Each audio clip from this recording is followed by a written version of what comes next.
नमस्कार सभी को। आज हम लोकसभा इलेक्शन के बीच में ये वीडियो बना रहे हैं। 19 तारीख को हमारे चूरू लोकसभा क्षेत्र में पोलिंग होनी है। तो जो हमारे वोटर्स हैं, लोकतंत्र में सबसे ज्यादा अगर पावर किसी के पास रहती है तो वो जनता के पास रहती है। जनता अपना जो वोट है उसको कैसे सही तरीके से यूटिलाइज करे कि जो भी इंडिया है वो अपने जो ले रहा है सपने 2047 के, वो सपने हम उससे पहले ही अचीव कर लें। तो उसके लिए सबसे पहले आपको क्या करना है कि एक अनबायस्ड यानी कि आपको एज ए वोटर इंडिपेंडेंट रहना है। किस बेसिस पे आपको वोट देना है और किस बेसिस पे वोट किसी कैंडिडेट को नहीं देना है। वोट देने के लिए आपको कौन कौन से पैरामीटर्स ध्यान में रखने हैं कि जो भी कैंडिडेट्स हैं उनकी जो हिस्ट्री रही है वो कैसी रही है, क्या वो किसी एक पार्टी से आइडियोलॉजिकल संबंध रखते हैं, यानी कि वो किसी एक विचारधारा को लंबे टाइम तक अगर फॉलो कर रहे हैं तो वो कैंडिडेट आपके लिए अच्छा रहेगा। और अगर कोई ऐसा कैंडिडेट हो जो पैसा, पावर और पॉलिटिक्स और भी जितने भी रीजंस हैं उनके लिए एक पार्टी से दूसरी पार्टी में आया राम गया राम की तरह काम कर रहे हों, वो कैंडिडेट्स आपके काम के नहीं है। क्योंकि उसके लिए ऑलरेडी जो 10वीं अनुसूची है उसमें दल बदल का कानून बनाया हुआ है। तो जो लोग उससे बचने के लिए पहले पार्टी स्विच कर रहे हैं उन लोगों से आपको दूर रहना है। क्योंकि वो लोग क्या करेंगे, जातीय समीकरण बिठा के एक ही समाज है उसको ये कहेंगे कि जाट समाज, ब्राह्मण समाज, खाती समाज। मेरे हिसाब से समाज सारी जातियों से मिलकर ही बना है और लंबे टाइम में हमें क्या करना है, जातीय सिस्टम को खत्म करके और समाज जो हमारा ऋग्वैदिक काल में था, जहां पे विधाता जैसी सभाएं थी, जहां पे महिलाओं को पूरे अधिकार दिए जाते थे, वो हमें वापस से इंडिया में लाना है। और उसकी प्रोसेस पिछले 10 साल से अगर हम बात करें, जब से कमल खिला है देश में, तब से वो प्रोसेस शुरू हो गई है। अब वो सपना दूर रहा ही नहीं है कि भारत विश्व गुरु बनेगा। भारत विश्व गुरु बन चुका है। अब देखिए कि जितनी भी अमेरिकन कंपनीज हैं उनमें काम कौन कर रहे हैं, जो हमारे इंडियन एम्प्लॉइज हैं। सर्विस सेक्टर हमारा इतना ज्यादा बूम कर रहा है, सर्विस सेक्टर के हिसाब से ही हमारी जो इकोनॉमी है वो 5th नंबर पे आ चुकी है। और जितने भी एस्टिमेट्स आ रहे हैं, जैसे ब्लूमबर्ग की एक रिपोर्ट आई है, उसके हिसाब से परचेजिंग पावर पैरिटी पे इंडियन इकोनॉमी जल्दी ही 3rd लार्जेस्ट इकोनॉमी बन जाएगी और चाइना को सरपास भी कर सकती है अगर हम अपना वोट सही तरीके से यूटिलाइज करें तो। अब उसके बेनिफिट्स हैं वो सारी कंट्री को ही मिलेंगे, किसी एक पर्टिकुलर सेक्शन को नहीं मिलेंगे। चाहे वो दलित वर्ग हो, महिलाएं हो, वृद्ध हो, विद्यार्थी हो, सैनिक हो, सभी को वो बेनिफिट्स मिलेंगे। तो उसके लिए आपको बहुत सारी चीजें ध्यान में रखनी है। अब हम पर्टिकुलर बात करते हैं जो हमारा लोकसभा क्षेत्र है उसकी। यहाँ पे 2 कैंडिडेट्स हैं, एक है हमारे देवेंद्र जी झाझड़िया और दूसरे हैं राहुल जी कसबा।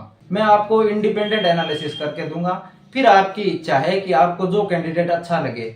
वीडियो के अंत तक आपको पता चल जाएगा कि किस कैंडिडेट है उसकी नीयत साफ है और कौन सा कैंडिडेट है जो ईगो पे चुनाव लड़ने के लिए रेडी हुआ है और कैसे वो न्यूज चैनल्स हैं उनके साथ इंटरव्यू कर रहा है। वो बातें आपको ध्यान में रख के ही करनी है। आपको गुमराह नहीं होना है कि जातीय समीकरण के चक्कर में लोग आपको गुमराह कर लें और फिर अपने ही भाई बंधु हैं उनको टेंडर दिलवा के वो उनकी इनकम है वो इंक्रीज करते रहें। यानी कि जो जो फ्रूट्स मिल रहे हैं डिसेंट्रलाइजेशन के वो सभी तक पहुंचे। अब हम पर्टिकुलर बात करते हैं। देखो, पहला पॉइंट ये हुआ कि जो हमारे देवेंद्र जी झाझड़िया हैं वो स्पोर्ट्स में बहुत अच्छा कर रहे हैं। उनकी अगर मैं अचीवमेंट्स बताऊं तो 2004 में एथेंस ओलंपिक में उन्होंने गोल्ड मेडल लिया है। उसके बाद में 2016 में रियो ओलंपिक में उन्होंने फिर से गोल्ड मेडल लिया है और बाद में 2020 में टोक्यो ओलंपिक में उन्होंने सिल्वर मेडल लिया है। तो देश के लिए बहुत ही अच्छी बात है कि जेवलिन थ्रो करके और देश को गौरवान्वित किया है, और वो भी हमारे चूरू लोकसभा क्षेत्र से।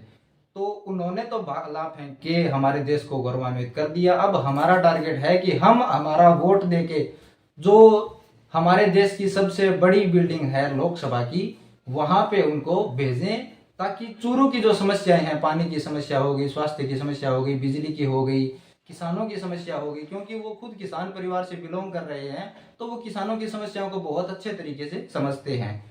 अब चूरू की अगर मैं बात करूं तो यहाँ पे हमारे कुछ ब्लॉक्स ऐसे हैं जहां पे जमीन का पानी है वो कि उसमें सोल्ट है वो बहुत ज्यादा है, तो वो पानी इरिगेशन के लिए काम में नहीं आ सकता। अभी एडहोक मेजर गवर्नमेंट ने ये कर रखा है कि गवर्नमेंट क्या करती है, प्रधानमंत्री फसल बीमा योजना है 2016 की, उसके तहत कुछ टाइम के लिए वर्किंग कैपिटल रिक्वायरमेंट के लिए जो हमारे फार्मर्स हैं उनको जो फसल बीमा की जाती है उसका क्लेम देते हैं, यानी कि उनको फाइनेंशियल असिस्टेंस दिया जा रहा है। लेकिन लंबे टाइम में हमें क्या करना है, लंबे टाइम में ये है कि चूरू के लिए अपॉर्चुनिटी है हमारी सोलर पावर प्लांट्स लगाने की। इंडिया ने इंटरनेशनल सोलर अलायंस लॉन्च किया है, आप सभी को पता होगा। उसके तहत हम क्या कर रहे हैं कि बिजली बना रहे हैं सोलर प्लेट से। तो ऐसी स्कीम्स जब भारत में चल रही हैं तो आपको पता है कि केंद्र में तो भारतीय जनता पार्टी बिल्कुल आ रही है, और हमारा चूरू लोकसभा क्षेत्र है उसमें भी मैं आपको बता दूं कि बहुत ही बड़े मार्जिन से भारतीय जनता पार्टी इस बार जीत रही है। और जो भी लोग पार्टी स्विच करके दूसरी पार्टी में जा रहे हैं, दूसरी पार्टी के लीडर्स हैं, यानी कि राहुल गांधी और सोनिया गांधी, उनका नाम सीधा नहीं ले रहे क्योंकि वो लड़ रहे हैं कैंडिडेट्स अपने ईगो के लिए। तो उनके ईगो को आप सेटिस्फाई मत कर देना, आप उनके जो इंटेंशंस हैं उनको आप बहुत अच्छे तरीके से समझना, उसके बाद में ही आपको वोट देना है। नेक्स्ट अगर मैं बात करूं तो और अवार्ड क्या क्या मिले हैं देवेंद्र जी को। देवेंद्र जी को पद्म भूषण, पद्म श्री, मेजर ध्यानचंद खेल रत्न अवार्ड और अर्जुन अवार्ड मिले हैं। अब वो पहले इंडियन रेलवे उसमें एम्प्लॉय थे, उन्होंने जन सेवा करने के लिए, आपने विभिन्न मंचों पे सुना होगा देवेंद्र जी को कि वो जन सेवा करने के लिए अपनी रेलवे की जॉब छोड़ के और जन सेवा में आए हैं। आपने वो नारा सुना होगा कि केंद्र में नरेंद्र और चूरू में देवेंद्र। तो वो समीकरण एकदम सही बैठ रहा है, उसी के हिसाब से ही चूरू में इस बार बहुत व्यापक रूप पे डेवलपमेंट होने वाला है। चूरू की दिशा बदलने वाली है, दशा बदलने वाली है। और जो यमुना वाटर ट्रीटी हुई है, यानी कि जो समझौता हुआ है, एमओयू साइन हुआ है हरियाणा गवर्नमेंट और राजस्थान गवर्नमेंट के बीच में, दोनों जगह पे बीजेपी सरकार है, डबल इंजन की सरकारें चल रही हैं, तो डिसीजंस बहुत सही तरीके से और वेलफेयर ओरिएंटेड ली जा रही हैं। यानी कि जो directive principles of state policy है उसमें जो वेलफेयर स्टेट है, जो कांग्रेस ने तो सिर्फ नाम लिख दिया था, उसको अचीव करने के लिए जो ग्राउंड रियलिटी पे काम किया जा रहा है वो भारतीय जनता पार्टी कर रही है। उसके बाद में मैं कुछ और तथ्य या फिर आयाम है उन पे बात करना चाहूंगा। सबसे पहले कि जो राहुल जी कस्वां है उन्होंने पार्टी छोड़ी, पार्टी छोड़ के उसके बाद में वो पार्टी के बारे में भला बुरा कह रहे हैं। यानी कि पार्टी में रहते हुए उन्होंने ये नहीं सोचा कि पार्टी में अगर कोई छोटी मोटी समस्या है, पहले मैं क्लियर कर देता हूं पार्टी में कोई ऐसी समस्या नहीं है, पार्टी में विकेंद्रीकरण है।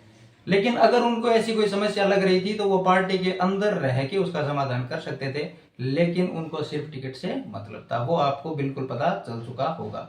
और वो टारगेट भी कर रहे हैं कास्ट के हिसाब से, दोनों कैंडिडेट्स हैं उनकी कास्ट एक ही है। मैं तो पहले ही आपको बता चुका हूं कि कास्ट के हिसाब से आपको कोई डिसीजन लेने ही नहीं है। फिर उसके बाद में अगर मैं बात करूं कि चूरू डिस्ट्रिक्ट है, उसके लिए पेयजल की जो समस्या थी उसका समाधान, पेयजल और सिंचाई की जो समस्या थी उसका समाधान करने के लिए यमुना समझौता हो चुका है।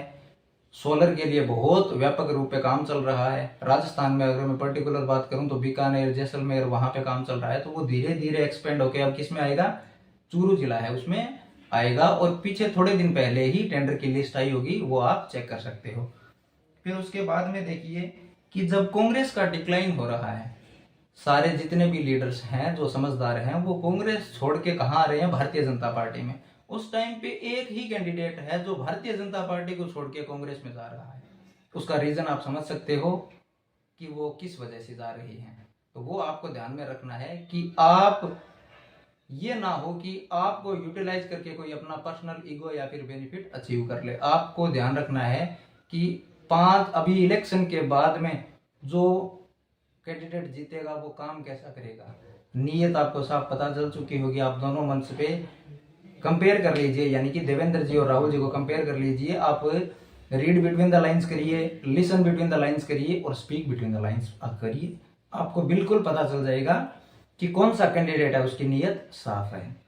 फिर उसके बाद में देखिए कि जो झाझड़िया जी हैं वो किसान परिवार से संबंध रखते हैं, स्पोर्ट्स में काम कर रहे हैं, और अभी तक उनके बारे में एक भी ऐसी कोई बात नहीं आई है कि उनका किसी से कोई छोटा मोटा झगड़ा भी हुआ हो। तो ये बातें आपको ध्यान में रखनी है। ये पैरामीटर्स ध्यान में रखते हुए ही भारतीय जनता पार्टी ने देवेंद्र जी झाझड़िया उनको एज ए कैंडिडेट उतारा है मैदान में। अब कुछ लोग कह रहे हैं कि हार जीत क्या होगी, तो हार जीत का मैं बता देता हूं कि हिंदी की कुछ कविताएं या उनका पंक्तियां मेरे याद आ रही है कि क्या हार में क्या जीत में किंचित नहीं भयभीत में, कर्तव्य पथ पर जो भी मिले ये भी सही वो भी सही, वरदान मांगूंगा नहीं।